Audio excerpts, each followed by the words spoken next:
সেই পররাষ্ট্রনীতির ক্ষেত্রে এখানে আমরা দেখলাম কি কথায় কথায় এন্টি ইন্ডিয়ান, দিল্লি না ঢাকা। আরে ভাই 5 তারিখ পার হয়ে গেছে, দেশে স্টেবিলিটি দরকার, বাণিজ্য দরকার, ইনভেস্টমেন্ট আনা দরকার।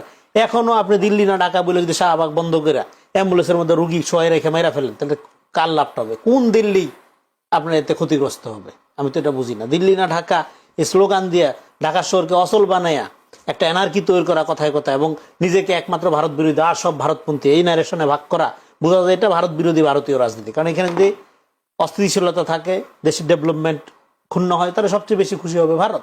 যদি ভারত রিয়েলি আমাদের শত্রু আপনারা মনে করে থাকেন, তাহলে আপনারা শত্রুর হাতকে কেন শক্তিশালী করছেন? ফলে এখন পররাষ্ট্রনীতির ক্ষেত্রে দেখেন বাংলাদেশ ফার্স্ট, এই নীতিটা কখন এক্সিকিউট করা সম্ভব হবে? যখন জাতিগত একটা ঐক্য থাকবে। এবং জাতিগত ঐক্য থাকলে ভারতের সাথে কি সম্পর্ক এর আগে হয় নাই? বিএনপির আমলে ব্যবসা বাণিজ্য হয়নি? আপনি বাণিজ্যের ইন্ডেক্স খবর নিয়ে দেখেন, খুবই ভালো ব্যবসা বাণিজ্য হয়েছে। এবং একটা দেশের সাথে আরেকটা দেশের সম্পর্ক কখনো বন্ধু ভিত্তিতে হয় না। রাষ্ট্র মানে এনিমি পারসেপশন, এটা বহু আগে আলাপ করছি। এটা ধৈরা নিয়ে আমরা সম্পর্ক করি, সবকিছু করি।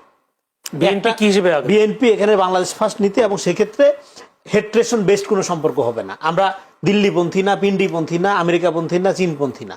হ্যাঁ, এবং এটা করা চ্যালেঞ্জিং না, মুখে বলা সহজ, চ্যালেঞ্জিং। এই চ্যালেঞ্জটা মোকাবেলার জন্য একটা জাতিগত ঐক্য দরকার। বিপুল ঘনবসতির দেশ, প্রচুর দারিদ্রতা, মানুষ ভালনারেবল অবস্থায় আছে।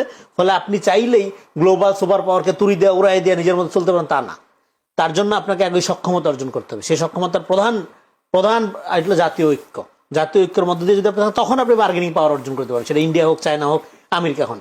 কিন্তু তা না করে আপনি নিজেই যদি শততা বিভক্ত থাকেন এবং আপনার ন্যাশনাল ইন্টারেস্টটা যদি প্রোটেক্ট করার ব্যাপারে একটা জাতীয় ঐক্য না থাকে, আপনারা আলাদা বিরোধিতা রাজনীতি করেন একজন, তখন কিন্তু আপনি আসলে ভারত চায় না, কারোর সাথে সুবিধা করতে পারবেন না। আর ভারতের ব্যাপারটা এখানে সবসময় একটা পলিটিক্যাল র্যাটরিক্স আকারে হাজির করা হয়। কেন? যারা এখানে ভারত বিরোধী রাজনীতি করে, আপনারা দেখেছেন নিউজে, তারা গোয়েন্দা সংস্থার সাথে, ভারতীয় গোয়েন্দা সংস্থার সাথে মিশতেছে, ভারতের কূটনীতির সাথে গোপনে আলাপ করতেছে, সবই করতেছে। কিন্তু প্রকাশ্যে বিএনপি যখন ধরেন একটা পররাষ্ট্রনীতি, বাংলাদেশের সবার আগে বাংলাদেশ নীতি বজায় রেখা ডায়লগে যাবে, ব্যবসা বাণিজ্য ভারতের দালাল। সো এই যে হেট্রেশন বেসড পলিটিক্সটা, এটা বাংলাদেশকে আগায় নিবে না।